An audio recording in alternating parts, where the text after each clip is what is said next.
Congratulations, you just received your brand new Premier Stainless Systems Kegwasher. And now you may be wondering what comes next. In this video, what we're going to show you is all the steps of setting up your machine you need and want to know. We first are going to start by getting the crate into an open space where you have room to work with it. Taking off the front panel, you will see the Kegwasher secured in the crate. Take a power tool with screwdriver bit and undo all of the support wood, and carefully take the crate apart, releasing the Kegwasher and rolling it off of the crate base. We always test and inspect our machines before shipping them out, but sometimes things happen during shipping.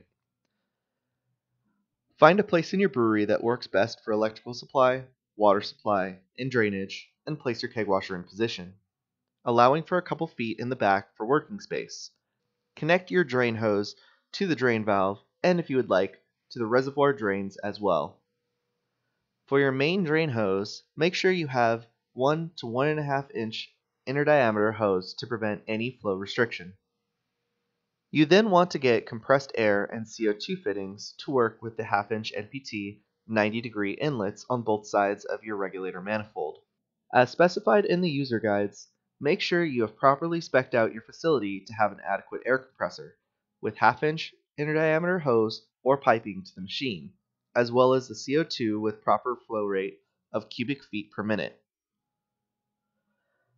If you have any questions in regard to these numbers, please email us here at Premier Stainless and we can help you get that information. Once you have your compressed air with 1/2 inch lines hooked up to the left side of the regulator manifold, ensure your far left regulator is set between 80 to 100 psi. The high psi is needed to actuate the valves during operation. The middle regulator should be set between 30 to 40 psi for your air evacuations. You then will hook up 1/2 inch lines of CO2 to your right side of the manifold and adjust the far right regulator between 30 to 40 psi for CO2 evacuations, purging, and pressurization. We always leave electrical supply wires open wired so customers can have their choice of plug and receptacle, as there are many on the market and we ship internationally as well. Have an experienced and qualified person attach the proper wires to connectors inside of the plug. With the main power switch in the off position, plug in the machine, then switch on the power. Take out the foam from under the element that was used during shipping. Next, if you have a 2-station Kegwasher, you only need to connect a water supply to the 3/4 inch NPT fitting labeled water. If you have a 3-station Kegwasher, set your water reservoir float valve to about 3/4 of the way up the tank. If you would like to do a water-only test of your machine, you can fill up your other reservoirs with water to the fill line, and then set up your water connection to the 3/4 inch NPT threaded fitting on the upper side of the reservoir. Allow the water reservoir to fill and ensure you have the float set to the appropriate height, as the water should stop once it reaches it. As a safety, we always leave the breakers to the immersion heater in the off position so customers will not accidentally turn on the machine with the reservoir dry, possibly causing a dangerous situation. There is a float switch as a secondary safety inside of the reservoir to help negate this as well.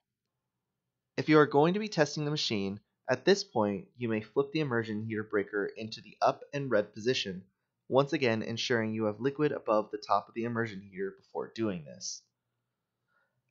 Once the breaker is flipped into the up and red position, always make sure there is liquid in the reservoir before turning on the machine. You will then prime your pumps with the ball valves directly above the pump heads, until only a small stream of water comes out. You now have all of your utility connections in place. Before starting a cycle, go into your settings menu and press the reset button. This will make sure that all of your settings are back to a factory default setting. Go back to the home page and select Factory. For more information on how this touchscreen works and the various options we have, follow the link in the description below for a touchscreen instruction video. Now, using the Sankey couplers, hook them up to your kegs and, once engaged, open the Sankey valves. Then set the kegs inverted on the platform. Make sure the kegs are the same size and all couplers are used. Once all kegs are connected and inverted on the platform, reservoirs are filled, the regulators are within appropriate parameters, you are ready to start.